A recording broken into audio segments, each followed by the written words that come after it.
continuous mental noise that we call thinking, being trapped in there and being dragged along by every thought that arises.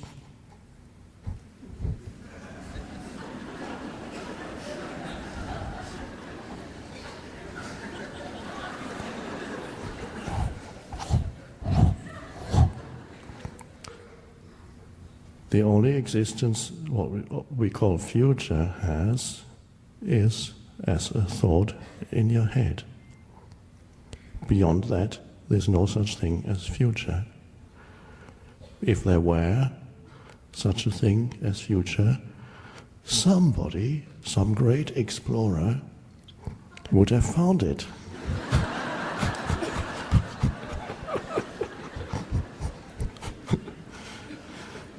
And we would have a monument.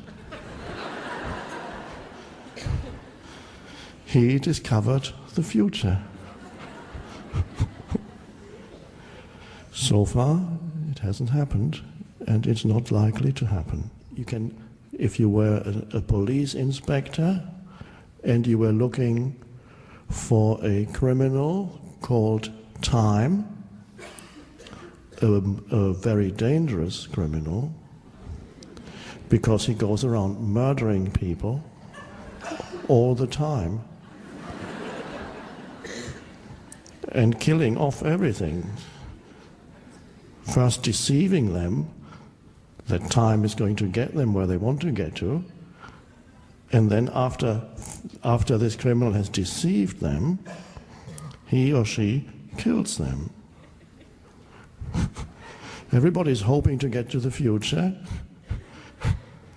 And of course, the very essence of future is, in the end, it kills you. Time kills you. Everybody's hoping for more time to fulfill themselves. And then time gets you. So the police inspector, looking for the criminal called time, can only find secondary evidence. Yeah, he's been here. There's a dead body. It's fine. And it's beautiful to hold this glass, the shimmering water, see the aliveness of it. Well, of course, if you're in the thinking mind, you don't see it. It's a glass of water. What are you talking about? If you're trapped in the thinking mind, you inhabit a conceptual universe that is dead. Because everything you label, and you have concepts for everything, and that's a glass of water, there's nothing miraculous about this. No, because you have never really looked.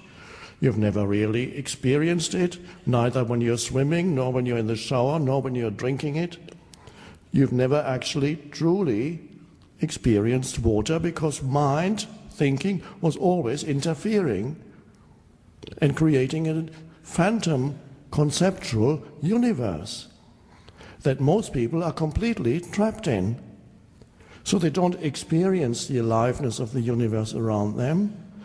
One could say they are not present, they are not where they are, and they are not total in what they do, because every doing is a means to some end. If I stop telling the self-talk, if the self-talk that upholds my identity comes to an end, who am I? Carry on talking.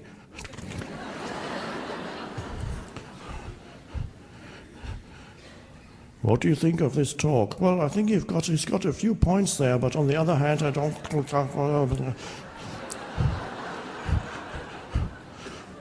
I read another book last week. It said the opposite of what he said, so I have to try to let you work that out.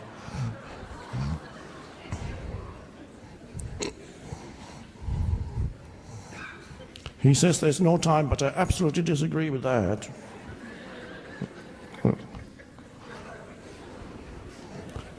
Or even worse, it's all a load of rubbish, or garbage in America.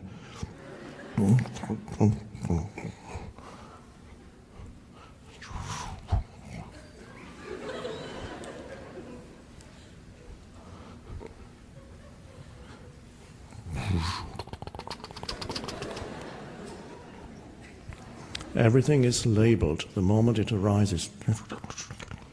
The little mind commenting on everybody you meet, and immediately it has something to say about the other person.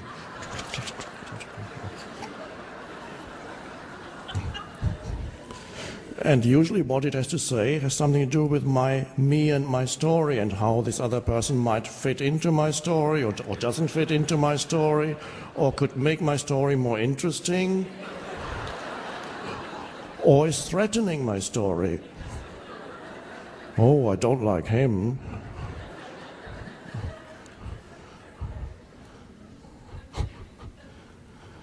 And of course there's no meeting. You never meet the other person. You're meeting your own mind structures, your mind forms, and you think you're meeting somebody else. And in that state, many people get married.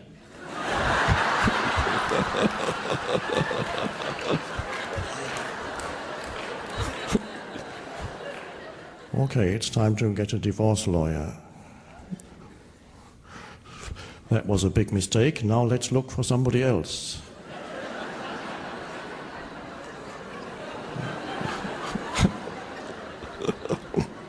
Oh, that's a beautiful flower. And now let me think about what he did to me yesterday and what he said and what I'm going to do to him tomorrow.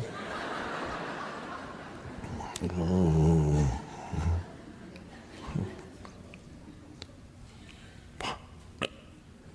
I thought there were lots of problems, but there isn't actually a problem. That's an amazing realization. There is no problem. And then the old machine in the head goes, what do you mean there's no problem?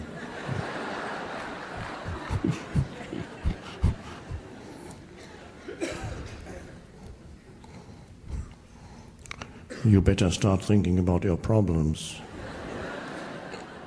You're not going to solve your problems by just sitting there. Simply directing attention at this situation or person.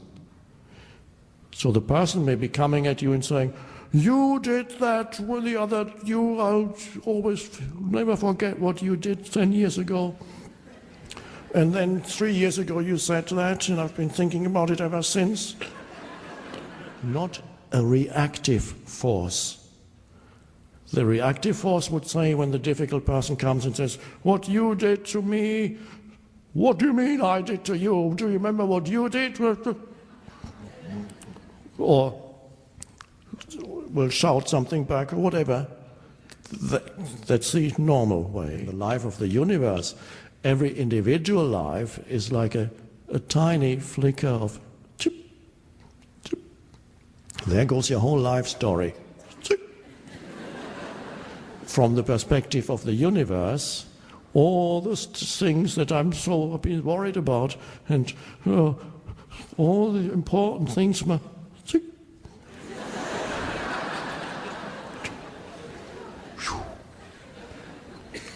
A flash, and billions of other flashes. The universe is experiencing itself in form. It wants that. It wants to experience itself in billions of life forms, but it's all one totality of experience. And you are one cell in that totality.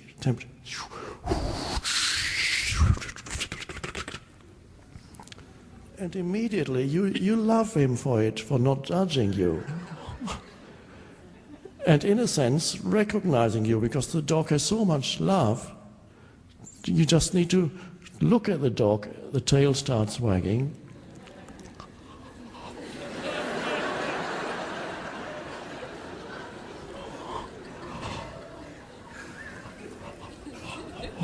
Joy, the joy of life, just incredible. And the humans, they probably had it 10, 20,000 years ago, before the thinking stage started. The joy every moment of being alive, the playfulness. That's why it's so liberating to be with animals. Oh. But of course, no, we are not going back to the stage of a dog. That is beautiful for the dog. That's not for us. We are stepping beyond or rising above thinking. That's what presence is. In mythology, through the figure of the fool. In many ancient mythology, there is this figure of the fool who is a simpleton, and yet the fool is entrusted with tasks by the intelligence of the universe with that more so-called intelligent or developed humans could not do. You have it in The Lord of the Rings, for example, as a more recent mythological tale, where the Hobbit, a very simple person, all the others around the Hobbit are more intelligent, but only he can do that, perform that task. The universe uses the fool to perform this all-important task because the fool is aligned with the totality. And of course, the same thing in Forrest Gump, the film. Again, you have the so-called the simpleton, and always the universe supports him. And there's no ego, there's never claiming it, I did that, I achieved that. The fool hasn't arrived at the ego stage yet. Normal humans, they are full of ego, full of mind, full of me, and so they are blocked. The universal consciousness finds it hard to use them. And then you go where we are going, beyond thought, where again you have the connectedness, and the universe supports you. It becomes, you experience life as not antagonistic anymore, but as helpful. Things happen, and then you don't need to do that much anymore. That's the amazing thing. It just, things happen, the movement, and you go with the movement.